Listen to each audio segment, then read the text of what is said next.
Hello, everybody. We were literally just talking to ourselves for a good 60 seconds because we pressed go and it was only to us. But you know what's funny? And you know what's also funny? We shot a video just messing around before this. So if you want a good laugh, go check it out. You know, eyelashes are almost missing, a good little squirrels in there. So just check it out. But anyways, on to the topic of the night. And I'm super excited for this. Have you guys ever watch like YouTube? If you go on YouTube, watch videos, sermons, you know, motivational talks, whatever. I personally love, you got Stephen Furtick, you got Eric Thomas, you got all these people that give really good talks that you now can get in short little bits. And I listen to that in the morning as I'm getting ready. And I feel like every time I listen to something, God's like, this is what I want for you today. This is what I want for you today. And what was super cool is this morning when I was listening to the talk that came on from Eric Thomas, he was talking about abundant wealth. And how many of us are thinking about wealth right now? Money right now, finances right now. You know, it's Christmas time. People want to buy each other gifts, but it's also been kind of a crazy year. What are we going to do? Like, it's just kind of, where do we go? Where do we step? And maybe you're like, I have no problem at all. Maybe you're stressing of like, I don't have any money and I can't get my kids anything.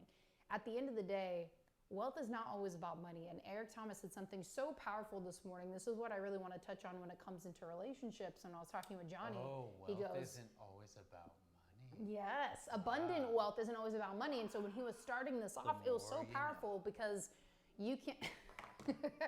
When you think about wealth, you think about money, obviously. Facts. But there's so many times where that's all people focus on. And we even touched on it last week where you got, you know, the guys who are waiting to get everything in line, the finances, the cars, the homes, or whatever, and then they wait to go find their lady, right? Or maybe even women, you want to get your stuff put and set together before you find true love, but then what if it's too late? When it comes to abundant wealth, it's not always about what dollars and cents you have in your account. Money's a tool, but you can have all the money in the world, and you can even see that with celebrities and athletes and all these types of people, high-profile people, that you know they have a lot of money, but yet they're still not happy. They're not finding true love. They're not finding things that matter, relationships, a real connection. And that's what I really want to touch on, because I know in our marriage, us being married since August, so what is that, like 4 or 5 months, something like that? Horrible with math. We've been married for like 0.2 years? Anyways, something like that. You know, God showed us a lot in this season. You know, He showed us a lot. And one thing about Johnny and I is we knew we wanted to get married like very early on.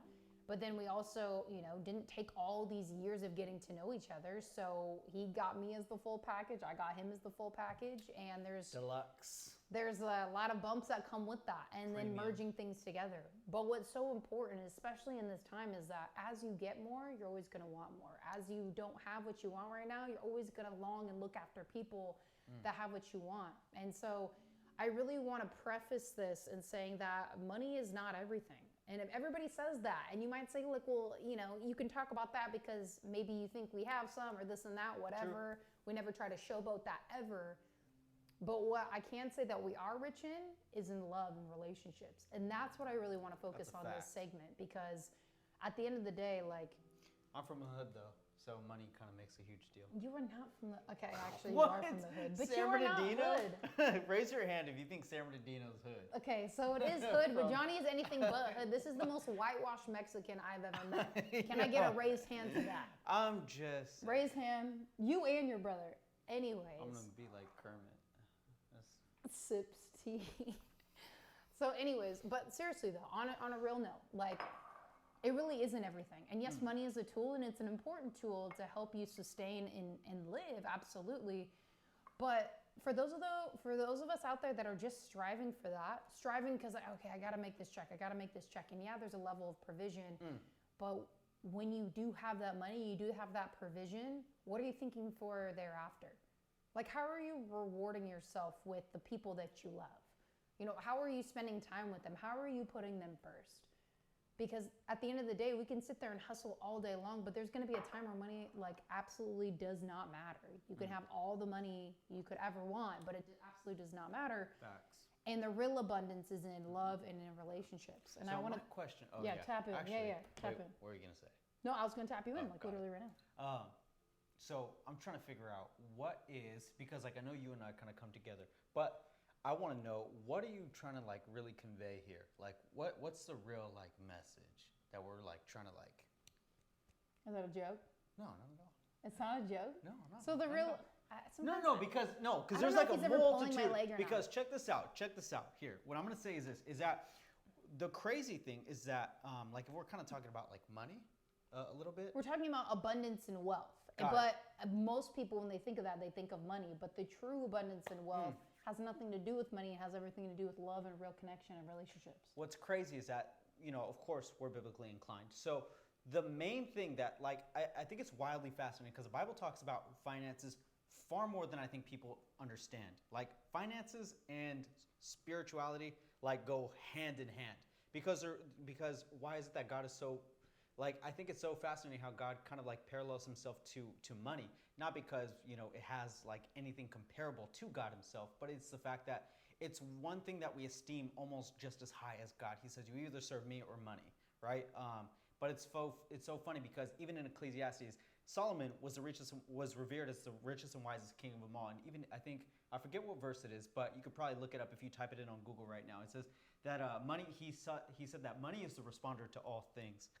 So, in my opinion, I think that there's a great necessity for I think just money itself. Like, we're not, in money, in the way that we have it, like dollar bills, like I think that's just like valued, perceptive value.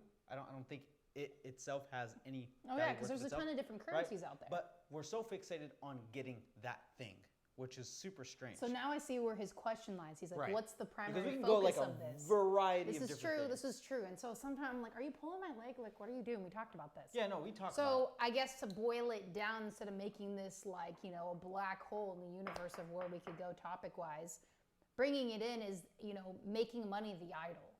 Making money the idol. Like when Johnny just said, like there's so many instances where money is an important tool. And by all means, there's a Facts. little diversion. I think the church teaches it all wrong. Having abundance in wealth monetarily is very important. You can do a lot of really great things, but a lot of people make that an idol. And so Yeah. that's the part that I want to focus on. Is a lot of people make that the idol and they go chase. And that's great, but what are you leaving behind? You're leaving behind real connection, real relationships, possibly love on the table. Okay, I know exactly. Okay, so here's where my mind's at. Like, this is gonna be like strange. I hope, for whatever like, if you guys have like any input, please feel free to like Drop input. it in the chat because we're watching as we're going so we can respond. Because I want to say this is that I think throughout the whole COVID season, there's a lot of BS that's been called out. But then on top of that, we've gotten a lot of reality checks as to what really matters in life. Because as I'm sure, like we're home, all we have to do right now is scroll on our phones. And that's kind of nice, but also dangerous at the same time. Because while people are still mobile in the world, we feel a little bit stranded because we can't really do anything, go anywhere, and do much. And so we still have like this, we're still secluded depending on like the state and, county and like wherever you are, you're still kind of restricted. But we're still looking through the lens of our phone and seeing people just make it rain still in like cash, cars, whatever. Lifestyle. Luxuries, whatever. And so, at one point of this whole like entire pandemic, we've shifted on surviving, making sure that we understand what truly matters here in life and making sure that we have our priorities in line because we realize that, hey, like there's about, what's a COVID death now? Like what, 200,000? 250. I don't know, something like that. It's large. So then No when we idea. see people dying, like we're just automatically fixated on, oh shoot, wait, hold on. Maybe like money doesn't matter as much as I think because I know a couple people that just lost their family and God forbid I would have traded my whole entire life just for the acquisition of just money. That would be pretty strange and stupid. And even kind of going back to King Solomon in Ecclesiastes, if I can reference one book, just one book in the whole entire Bible for the thesis of this talk, it's Ecclesiastes. Because why? Because he says in the beginning chapters of his book, everything in life is meaningless.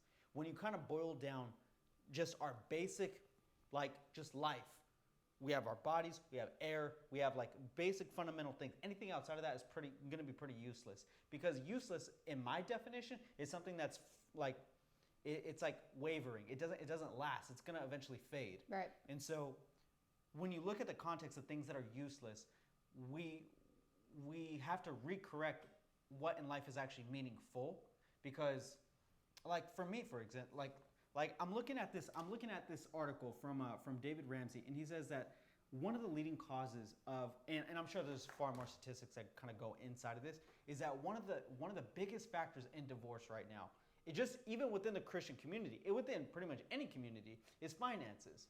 Why? Why do you think that's the case, babe? Sorry, I got distracted by a comment. Say that one more time, and then we'll get to that. Okay. All right, I can go to comment. So what do you think? Why do you think finances is the leading cause of, divorce? Just like kind of like what you told me about that one guy and Eric Thomas's Yeah. So talk. let me in this talk that I was listening to, let me give you an example that will kind of paint the picture of answering his question. So Eric Thomas got a client, and this client makes somewhere north of like $10 million, something like that. And he was saying that he was really struggling. His client's like, okay, do I go for more money, or do I spend more time with my family, because I'm really torn, because I want to provide, and he loves what he does, and he just wants to keep going.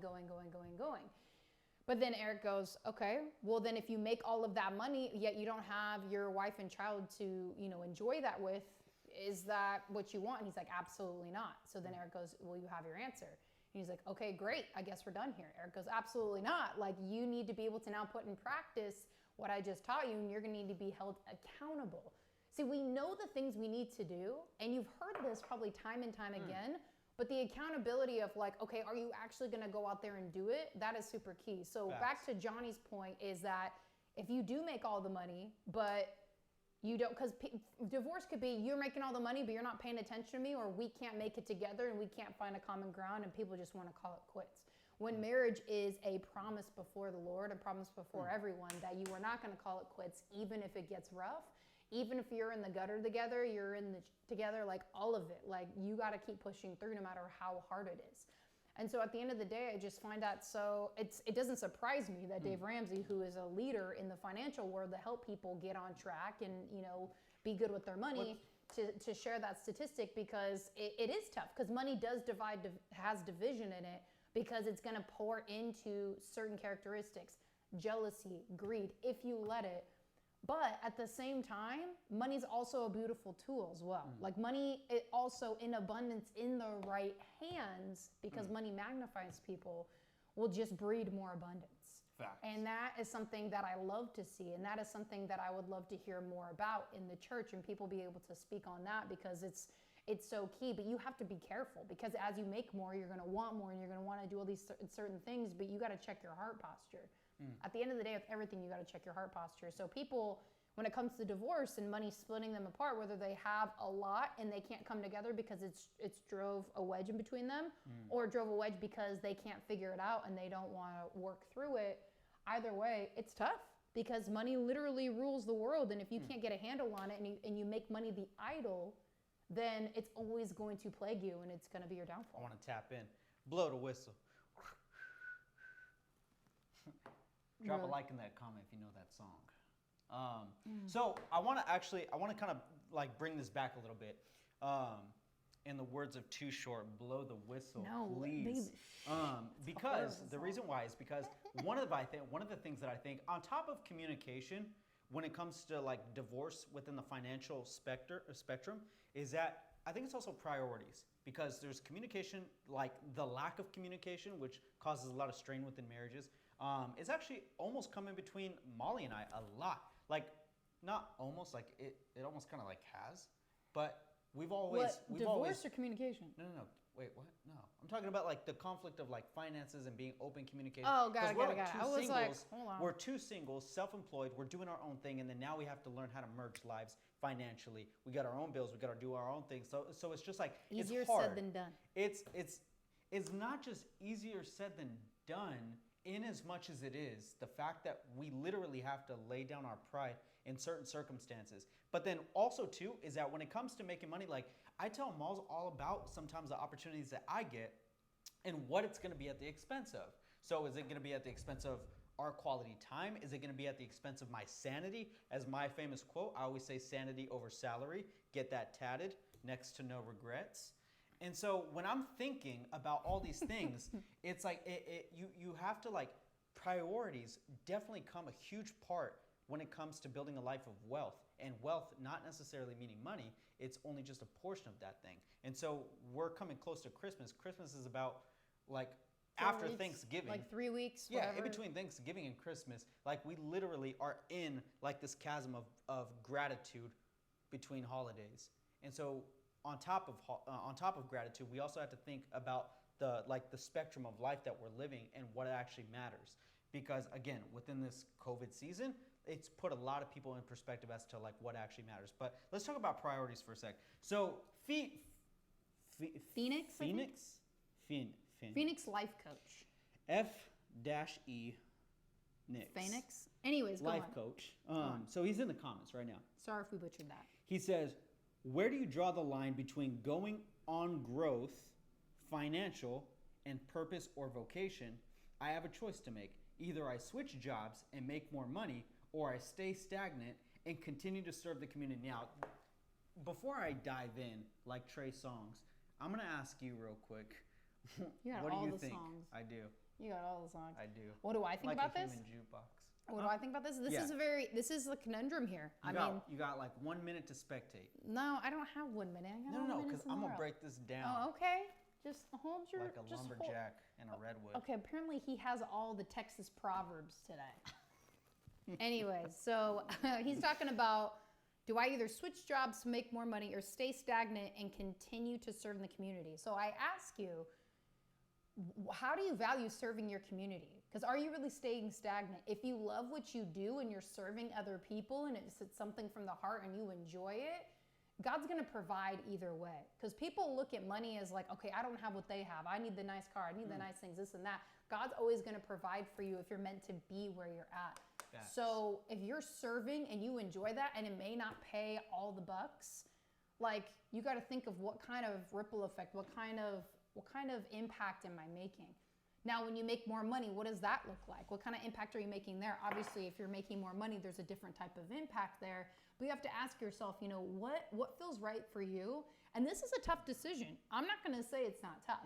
It's definitely something you got to sit and pray on. But the fact that you said serve your community and stay stagnant, I'm curious on what that means right there, because it's a little contradicting, because if you love serving, you're not staying stagnant. You may feel like it. Am I hitting all your points? Yes. See, he tells me to sit down and be quiet. I'm sorry, sir. Actually, I'm sitting down. Anyways. Oh, go ahead, Boo. I don't want to take all your points. No. You're already there. I don't want to take all your points. So that's all I had. So Phoenix, hopefully you're saying your name right.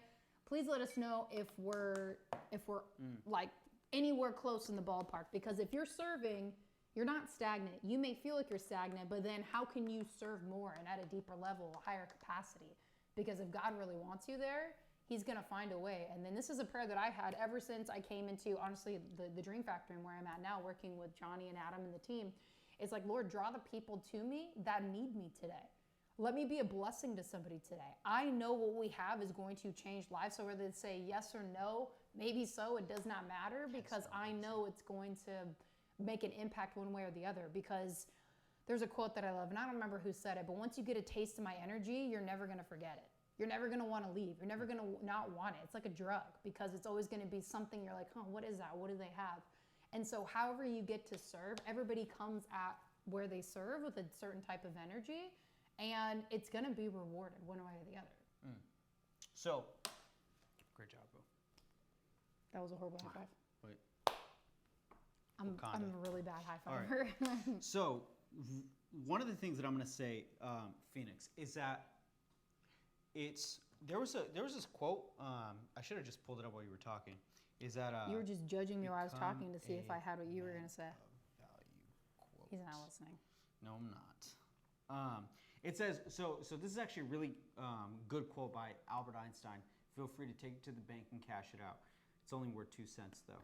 So try not to become a man of success, but rather try to become a man of value. There's huge weight in that implication. The only reason why I say that is because you say, and honestly, Phoenix's question is just like a proxy for just about anybody else who has this kind of mindset. It's a great question, and we're super appreciative that you're vulnerable to share this, like honestly. Absolutely. He says, where do you draw the line between ongoing growth and financial, literally in parentheses, and grow and purpose and vocation, I have choice to make. Either switch jobs and make more money. That's ultimatum number one. Or I stay stagnant and continue to serve the community. Now, again, become a man of value. So if you really want to build a life of wealth, you have to really kind of navigate the hard question of what does a wealthy life look like to you? Because maybe it does implicate you getting a job and then making all that money, stacking up a little bit, still maintaining the same lifestyle, increase in income, work there for a little bit, cash out, and then just go ahead and serve your community. A lot of people do that. Like even like I know people who've exited companies and who've cashed out on millions and who are now in a spot to literally not work for a very long time. Secretly, I hate those people because I want to be them. But that's one way. The second way is that if there's something really pulling on the heartstrings of your tugging on the heartstrings of wanting to serve your community, then guess what? That's literally probably where you're supposed to be. Because you can't ignore that overall conviction. See, a life of wealth is predicated on building something worth living for. If all we did was work for money, chances are the minute we stopped making it, we probably wouldn't have a life purpose, which is very fleeting, very shallow, and quite frankly, probably demonic. And the reason why I say that is because there's absolutely no victory in just making money. There's none. Absolutely none. Yeah, and that's what the whole premise of this was. So it's like abundant wealth. You know, it starts with, okay, money. Money's a focal point for a lot of people because a lot of people are just trying to make it. Absolutely. A lot of people are just trying to make it, but there's so many things outside of that pour into wealth. Because also when I was listening to this Eric Thomas talk, and if anybody wants it, drop in the comments, ET talk, and I'll send you the link because it's so good. I don't know about you, but Eric Thomas just does something to me because he fires me up in the morning and he speaks truth. He doesn't care if you like it or not. It's good. It hits me right in the heart. But he was saying how there's a lot of people that can be out there that are teaching you how to make money. But what does their life behind the scenes look like? What does their love life look like? What does their family life look like? Because if you can't teach me how to love, be abundant, and love relationships and real connections, then I'm good. I remember the first time I was trying to look for a mentor and a mastermind, God kept shutting doors, and all these female mentors. And I was so frustrated because I'm just like, look, I don't want a male mentor. I want a female mentor. Like, why can't I find one?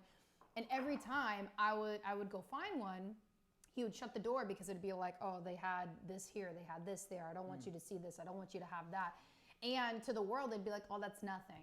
It's all good. And I'm not going to put, what those things are out there.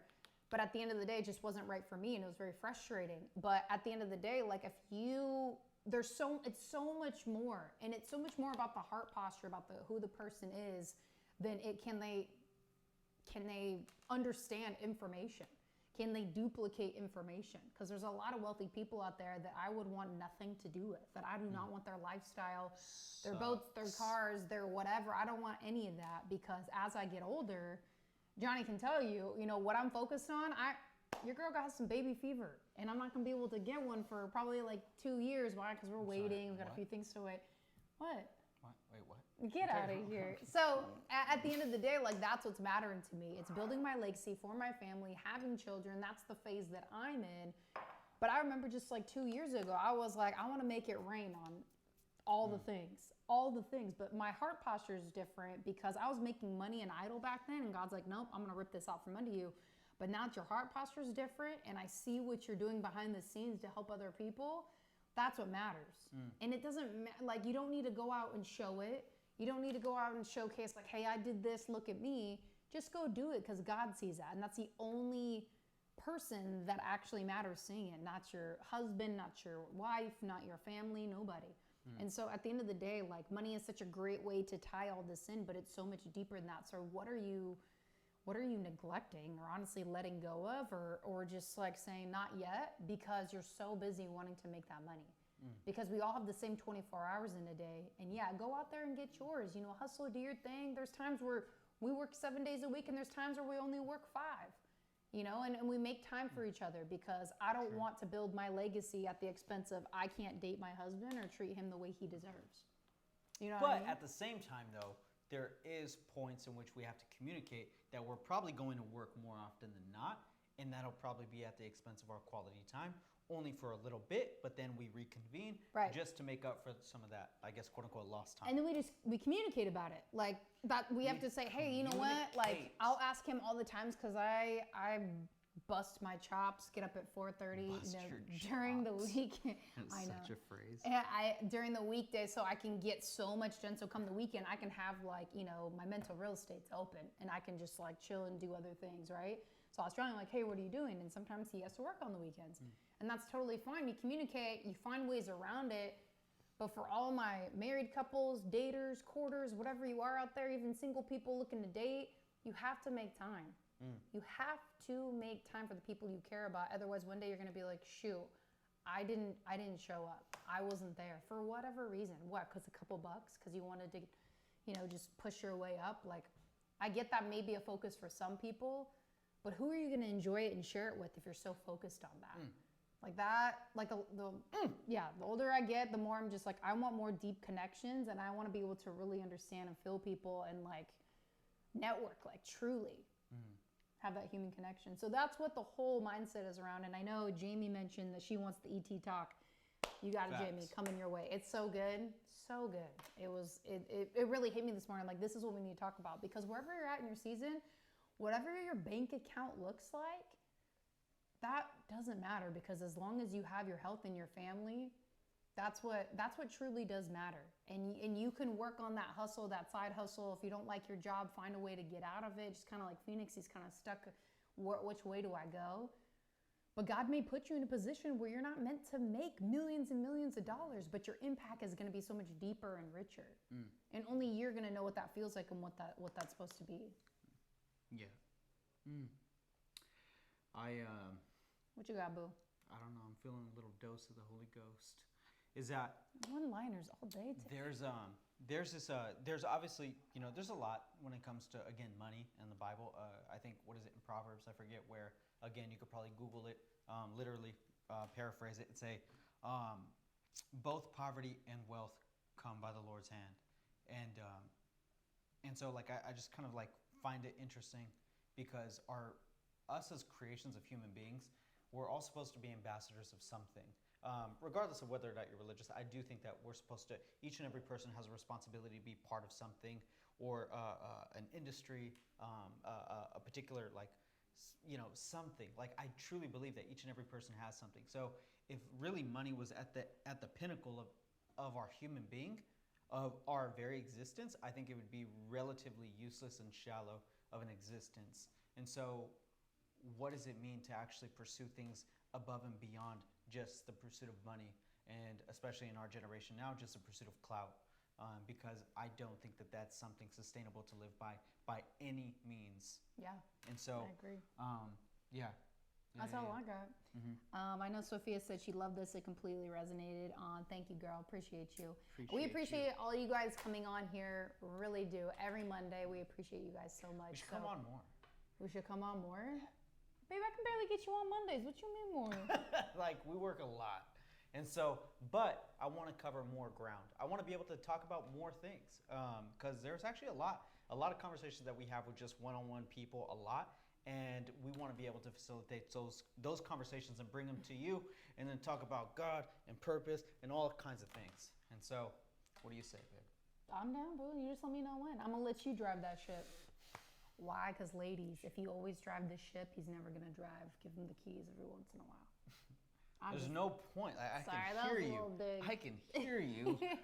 Like, you're not slick. I'm the planner. It's fine. But by all means, if you want to slick. do it, let me know and we'll fit it in. We'll make it happen because we know this is so much bigger than us, than what we have going on here. And so we appreciate you guys. Thanks for bearing with us and all our jokes, all our funniness. But in all real talk, we love you. We just want to bring these things to you. So if you found value, tag somebody in the comments that needs to hear this.